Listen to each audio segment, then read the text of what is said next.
शेतकऱ्यांची कर्जमाफी आता झालेली आहे। या संदर्भातला जो जी आर आहे तो 2 जून 2026 रोजी काढण्यात आलेला आहे।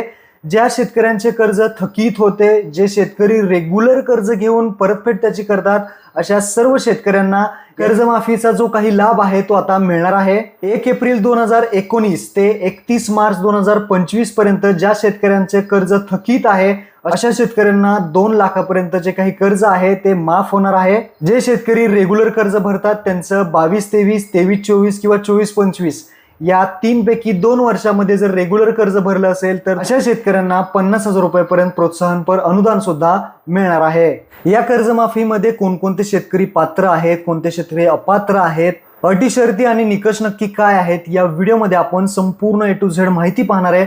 तर हा व्हिडिओ नक्की शेवटपर्यंत पहा। तर नमस्कार मित्रांनो, मी शुभम पवार, तुम्ही पाहताय मराठी कॉर्नर हा यूट्यूब चॅनल। तर चला मित्रांनो, व्हिडिओ सुरू करूयात।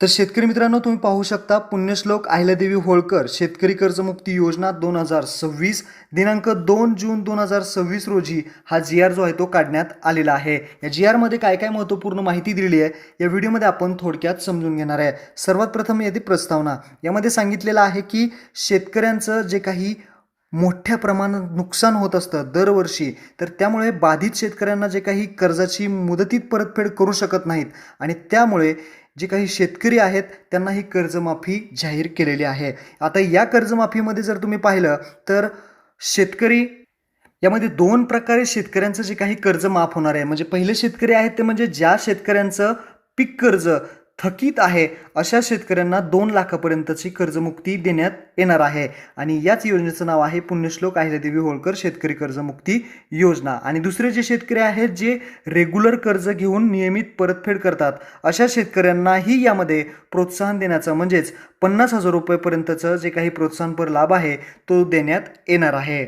आणि याचीच घोषणा 6/3/2026 रोजी जे काही अर्थसंकल्पीय अधिवेशन झालं होतं त्याच्यामध्ये मुख्यमंत्री साहेबांनी केली होती। आता महत्त्वाचा जो काही जी आर आहे तो आता इथे समजून घेऊयात।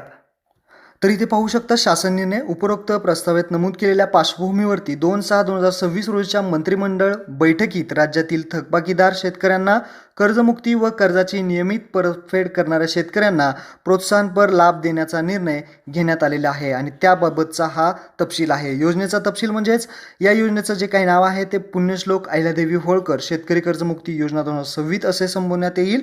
आता ही कर्जमुक्तीबद्दल जे काही महत्त्वाचे पॉईंट आहेत ते तुम्हाला समजून घेणं गरजेचं आहे। काय काय महत्त्वपूर्ण पॉईंट आहेत ते समजून घ्या। तर हे पाहू शकता कर्जमुक्ती। आता पहिला जो पॉईंट आहे ते समजून घ्या। ज्या शेतकऱ्यांकडील दिनांक 1 एप्रिल 2019 ते दिनांक 31 मार्च 2025 पर्यंत जे काही उचललेलं अल्पमुदत पीक कर्ज आहे ते दिनांक 30/9/2025 अखेर थकीत आहे अशा सर्व शेतकऱ्यांची जी काही कर्जमाफी आहे ती होणार आहे। पहा, 31/3/2026 अखेरपर्यंत परतफेड न झालेली एक किंवा अनेक बँकेकडील सर्व कर्ज खात्यावरील एकत्रित थकबाकीची मुद्दल व व्याजासह अधिकतम रक्कम रुपये 2 लाखापर्यंत आहे अशा शेतकऱ्यांची जी काही त्यांच्या कर्ज खात्यात 2 लाख रुपये कर्जमुक्तीचा लाभ आता देण्यात येणार आहे। जमिनीचं जे काही धोरण आहे याच्यामध्ये विचारात घेणार येणार नाही, कितीही जमीन असू द्या काही प्रॉब्लेम याच्यामध्ये नाही, परंतु शेतकऱ्यांची कर्जमाफी आता इथे थकीत जे असलेली आहेत त्यांची सुद्धा करण्यात आलेली आहे। 1 एप्रिल 2019 ते 31 मार्च 2025 पर्यंत जे काही शेतकऱ्यांची 30/9/2025 अखेर थकीत असलेली जे काही कर्ज आहे आणि ते कर्ज 31/3/2026 पर्यंत तुम्ही परतफेड नाही झालेलं आहे तुमच्याकडून, तर अशा शेतकऱ्यांना इथे 2 लाखापर्यंतचे कर्जमाफी झालेली आहे। दुसरा पॉईंट समजून घ्या। 1/4/2019 ते 31/3/2025 यापर्यंत वाटप केलेल्या अल्पमुदत पीक कर्जाचे पुनर्गठन समजा तुम्ही केलेलं आहे, फेर पुनर्गठन करून पण मुदत कर्जाच्या रूपांतरित केलेल्या कर्जामधील 30/9/2000 रोजीपर्यंत ते थकीत आहे आणि 31/3/2026 अखेर परतफेड तुमचं झालेलं नाही, अशा सुद्धा शेतकऱ्यांना याच्यामध्ये ॲड करण्यात आलेलं आहे. जे पुनर्गठन, फेरपुनर्गठन ज्यांनी केलेलं आहे, परंतु त्या शेतकऱ्यांचं कर्ज थकीत आहे, अशांना सुद्धा 2 लाखापर्यंत जे काही कर्जमाफी आहे ती इथे करण्यात आलेली आहे. हे 2 पॉईंट तुमचे आता कव्हर झालेले आहेत. तिसरा पॉईंट समजून घ्या, अत्यंत महत्त्वपूर्ण आहे. भरपूर शेतकऱ्यांना हा पॉईंट समजला नाही.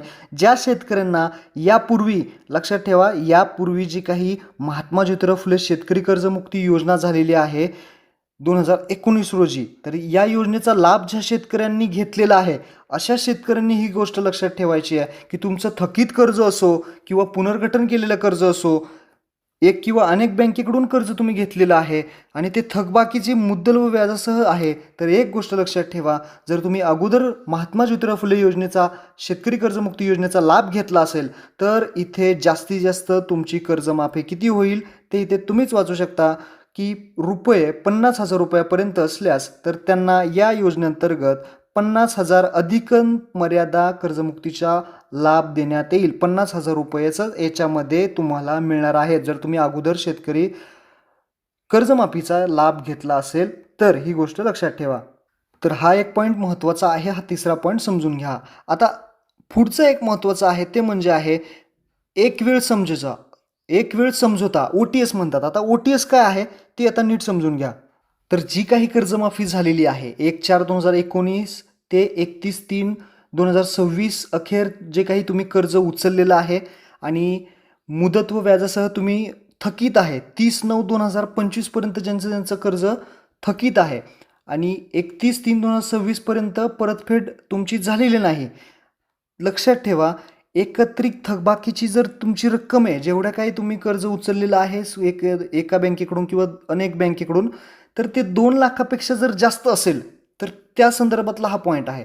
तर अशा शेतकऱ्यांनी प्रथम 2 लाखापेक्षा जी काही जास्त रक्कम आहे ती तुम्हाला भरायची आहे. बँकेस असेल, संस्थेस असेल, जे काही सोसायटी असेल त्यांना तुम्हाला परतफेड करायची आहे आणि ती आवश्यकच असणार आहे. ती तुम्हाला 2 लाखापेक्षा जेवढी काही पुढची रक्कम आहे ती तुम्हाला भरायचीच आहे आणि अशी रक्कम परतफेड केल्यानंतरच पात्र शेतकऱ्यांना एक वेळ समझोता म्हणजेच 2 लाख रुपयाचा जो काही लाभ आहे तो देण्यात येणार आहे. ही गोष्ट लक्षात ठेवायची आहे. जर जे शेतकरी आहेत 2 लाखाच्या आतमधले आहेत त्यांना तर 2 लाखाची रक्कम त्यांना मिळणारच आहे, काही अडचण नाही. पण 2 लाखापेक्षा जर जास्त ज्यांचं कर्ज आहे त्यांना 2 लाखाच्या वरची रक्कम अगोदर भरायची आहे आणि त्यानंतरच शेतकऱ्यांना 2 लाख रुपयेचा जो काही लाभ आहे तो मिळणार आहे. त्यानंतर जो आपला बी पॉईंट आहे तोच म्हणजे जे पुनर्गठन, फेरपुनर्गठन केलेले जे काही कर्ज खाती आहेत ते सुद्धा जे काही 30/9/2025 पर्यंत थकीत आहेत, सेम वरती जसं आपण पाहिलं तसंच इथे गोष्ट लक्षात ठेवायची आहे. जे पुनर्गठन करतात, जे फेरपुनर्गठन करतात, तर अशा शेतकऱ्यांना सुद्धा जर 2 लाखापेक्षा जर जास्त तुमचं कर्ज असेल तर त्यांना 2 लाखावरच्या पुढची जी काही रक्कम असेल ती तुम्हाला अगोदर बँकेस किंवा सोसायटीज किंवा जे काही संस्था असेल त्यांना भरावी लागेल. तर तुमचा एक वेळ समझोता होईल आणि ती रक्कम 2 लाखावरील जी काही रक्कम आहे ती जर तुम्ही भरली तरच तुम्हाला 2 लाख जो काही रकमेचा लाभ आहे तो देण्यात येणार आहे. आणि ही रक्कम तुम्हाला 2 लाखावरील रक्कम कधीपर्यंत भरायची आहे? 31/3/2027 पर्यंत तुम्हाला मुदत त्याबद्दल देण्यात आलेली आहे. आणि ह्या 2 नंबरचं पॉईंट लक्षात ठेवा. अजून एक महत्त्वाचा पॉईंट आहे, ज्या शेतकऱ्यांना यापूर्वी महात्मा ज्योतिराव फुले शेतकरी कर्जमुक्ती योजनेचा लाभ भेटलेला आहे, त्यांनी लाभ घेतलेला आहे कर्जमुक्ती योजनेचा, त्यांनी सुद्धा इथे एक गोष्ट लक्षात ठेवा, 50,000 पेक्षा जास्त जर शेतकरी त्यांच्यात कर्ज असेल, 50,000 पेक्षा जास्त कर्ज असेल तर त्यांनी 50,000 वरची संपूर्ण 50,000च्या वरती जी काही थकबाकी असेल ती बँकेला तुम्हाला जमा करायची आणि त्यानंतरच तुम्हाला हे 50,000 रुपये मिळणार आहेत. ही गोष्ट लक्षात ठेवा. वरती आपण जो पॉईंट पाहिला की महात्मा फुले ज्योतिराव फुले शेतकरी कर्जमुक्ती योजना जी होती त्यांच्यामध्ये जर तुम्ही लाभ घेतला असेल तर त्यांना फक्त 50,000 रुपये भेटणार आहेत. पण त्यांनी 50,000 पेक्षा जर जास्त रक्कम असेल तर ती भरावी लागेल. 50,000च्या आतमध्ये असेल तर काही अडचण नाही, त्यांना 50,000 रुपये भेटतील. परंतु 50,000 वरती जर जास्त रक्कम असेल तर त्यांना अगोदर 50,000च्या वरची रक्कम जेवढी काय असू द्या ती सगळी भरावी लागेल आणि त्यानंतरच तुम्हाला 50,000 रुपयाची जी काही रक्कम आहे ती तुम्हाला प्रोत्साहनपर लाभ किंवा कर्जमाफी म्हणू शकतो ते होणार आहे. आणि ते सुद्धा पैसे भरायची जी काही मुदत आहे ती 31/3/2027 पर्यंत देण्यात येईल. आतापर्यंत जे पाहिलं आपण ते पुनर्गठन वगैरे होतं आणि शेतकरी थकीत जे कर्ज होतं त्यांचं होतं. आता प्रोत्साहनपर लाभ जे आहेत ते समजून घ्या. प्रोत्साहनपर लाभ अंतर्गत कशा पद्धतीने काही अटी शर्ती आहेत ते समजून घ्या. तर प्रोत्साहनपर लाभ म्हणजे जे शेतकरी नियमित परतफेड करणाऱ्या शेतकरी आहेत त्यांच्यासाठी काय अटी आहेत ते समजून घ्या. तर सन 2022-23, 23-24 आणि 24-25 तर हे 3 वर्ष आहेत. 22-23, 23-24, 24-25 या 3 आर्थिक वर्षापैकी लक्षात ठेवा कोणत्याही 2 आर्थिक वर्षात पीक कर्जाची उचल केलेली आहे तुम्ही. आर्थिक वर्ष संपल्यानंतर 30 जून पूर्वी किंवा बँकेच्या जे काही नियम आहेत त्यांच्या वेळेमध्ये तुम्ही त्या कर्जाची परतफेड केलेली आहे अशा शेतकऱ्यांना प्रोत्साहनपर लाभ जे आहे ते प्रति शेतकरी 50,000 रुपये इतक्या रकमेने लाभ देण्यात येणार आहे. जास्तीत जास्त 50,000. जे शेतकरी 22-23, 23-24 आणि 24-25 या आर्थिक वर्षापैकी लक्षात ठेवा फक्त 2 वर्ष या 2 वर्षामध्ये तुम्ही ह्या 3 पैकी 2 कोणत्याही 2 वर्षात तुम्ही लक्षात ठेवा वेळेत कर्ज जर परतफेड केलं असेल तरच तुम्हाला याच्यामध्ये 50,000 रुपये जे प्रोत्साहनपर लाभ आहे ती रक्कम मिळणार आहे. आणि सगळ्यात महत्त्वाचं एक अशा पात्र शेतकऱ्यांनी सन 2025-26 आणि 26-27चं जे काही अल्पमुदत पीक कर्ज आहे ते घेतलं असेल.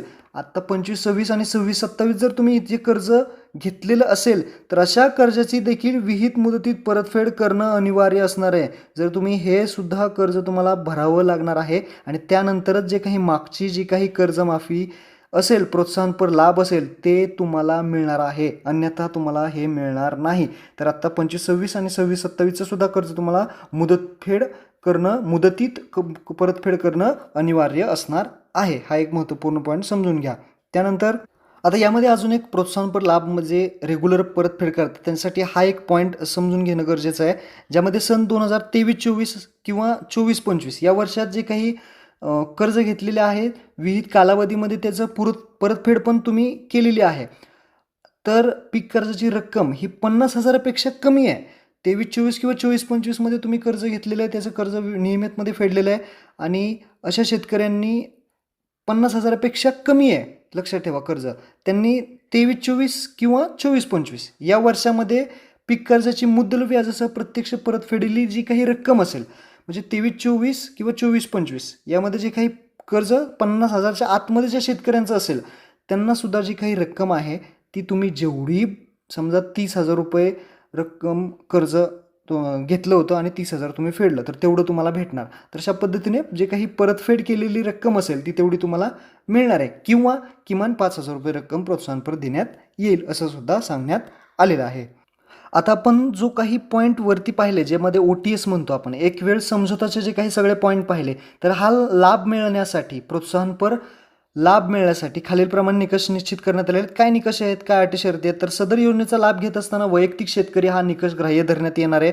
या योजनेमध्ये शेतकरी कर्जमुक्तीचा लाभ दिलेल्या शेतकऱ्यांना प्रोत्साहनपर लाभ दिला जाणार नाही.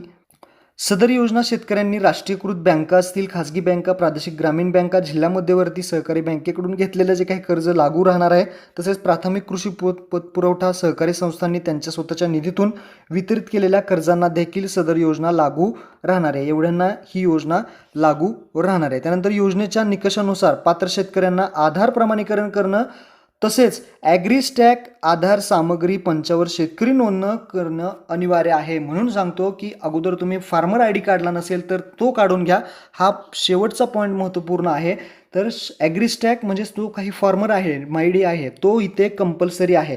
ते जर नसेल तर तुमची कर्जमाफी होणार नाही. तर आत्तापर्यंत शेतकऱ्यांनी फार्मर ID काढला नसेल तर फार्मर ID म्हणजे शेतकरी ID जो असतो तो काढून घेणं गरजेचं आहे. याच्यावरती ऑलरेडी व्हिडिओ आपण बनवला आहे तो पाहून आपला फार्मर ID काढून घ्या. आता या शेतकऱ्यांना लाभ मिळणार नाहीत. जे शेतकरी आहेत ते पात्र असणार नाहीत. कुठले शेतकरी आहेत जे की शेतकऱ्यांना लाभ मिळणार नाही तर खालील व्यक्ती पात्र असणार नाहीत. जे महाराष्ट्र राज्यातील विद्यमान मंत्री वगैरे राज्यमंत्री लोकसभा राज्य सदस्य तसेच विधान परिषद जिल्हा परिषद पंचायत समिती सदस्य नागरी संस्थांचे सदस्य नगरपालिका नगरपंचायतचे जे काही नगरसेवक असतील ते आहेत. त्यानंतर केंद्र व राज्य शासनात जे काही सर्व अधिकारी असतील जे कर्मचारी आहेत ज्यांचे मासिक वेतन 25,000 रुपयेपेक्षा जास्त आहे अशा शेतकऱ्यांना इथे कर्जमाफी मिळणार नाही. राज्य सार्वजनिक क्षेत्रातील उपक्रम महावितरणमध्ये, महाराष्ट्र औद्योगिक विकास महामंडळ एस टी महामंडळामध्ये, अनुदानित संस्था असतील, कर्मचारी असतील, मासिक वेतन 25,000पेक्षा जर जास्त असेल तर अशा व्यक्तींना, अशा शेतकऱ्यांना कर्जमाफी मिळणार नाही. शेतीबाह्य उत्पन्नाच्या स्रोतातून आयकर भरणाऱ्या म्हणजे ITR रिटर्न जे काही फाईल करतात त्यांना, ITR भरणाऱ्या शेतकऱ्यांना ITR भरणाऱ्या व्यक्ती जे आहेत, इतर शेतीबाह्य उत्पन्नाच्या बाहेर, जर शेती असेल त्याचं काही प्रॉब्लेम नाही, पण शेतीच्या बाहेरचं जर तुमचं उत्पन्न असेल आणि तर तुम्ही ITR भरत असाल तर त्यांना इथे कर्जमाफी होणार नाही. निवृत्तीवेतक धारक असतील व्यक्ती, मासिक निवृत्तीवेतन ज्यांची 25,000पेक्षा जास्त आहे, माजी सैनिक वगळून इथे माजी सैनिकांना मिळणार आहे, काही प्रॉब्लेम नाही. पण जे निवृत्तीवेतन घेतात त्यांचं 25,000पेक्षा जास्त आहे त्यांना कर्जमाफी मिळणार नाही. तसेच कृषी उत्पन्न बाजार समित्या असतील, सहकारी कारखाने आहेत, सूतगिरण्या, नागरी सहकारी बँका, सहकारी दूध संघ, संस्थाचे पदाधिकारी, अध्यक्ष, उपाध्यक्ष, संचालक, जे काही मंडळ असेल, अधिकारी व कर्मचारी त्यांचे एकत्रित वेतन जे 25,000पेक्षा जर जास्त असेल तर अशा व्यक्तींना इथे अपात्र असणार आहे, लक्षात ठेवा. 5वा पॉईंट आहे योजनेची जी काही अंमलबजावणी आहे तर योजनेची अंमलबजावणी पूर्णपणे ऑनलाईन पद्धतीने असणार आहे. याची जी काही समिती आहे ती आता गठीत केलेली आहे आणि त्यानुसार यांची मीटिंग होईल आणि कशा पद्धतीने कुठे कुठे कर्जमाफीची प्रक्रिया राबवली जाणार आहे ऑनलाईन पद्धतीने ते इथे सांगितलेलं आहे. ज्यामध्ये या योजनेसाठी एक ऑनलाईन पोर्टल तयार करण्यात येणार आहे. त्याचे जे काही जाहिराती वगैरे वर्तमानपत्रात वगैरे देण्यात येणार आहेत. शेतकरी मेळावे घेण्यात येणार आहेत. जे बैठका असतील ते होणार आहेत. त्यानंतर जे आपले सरकार सेवा केंद्रांना आहे त्यांचं काम मिळणार आहे. तिथून KYC करून जे काही रक्कम असेल ती शेतकऱ्यांच्या खात्यामध्ये जमा होणार आहे. तर अशा प्रकारची ही प्रोसेस आहे. याबद्दल अजून काही GR जे आहेत ते येतील आणि हा GR इथेच संपला. महत्त्वपूर्ण अपडेट, महत्त्वपूर्ण जी काही माहिती तुम्हाला आहे ती समजली असेल. या GRची लिंक तुम्हाला डिस्क्रिप्शनमध्ये दिली आहे. सर्व शेतकऱ्यांना हा महत्त्वपूर्ण व्हिडिओ नक्की शेअर करा. धन्यवाद. जय हिंद, जय महाराष्ट्र.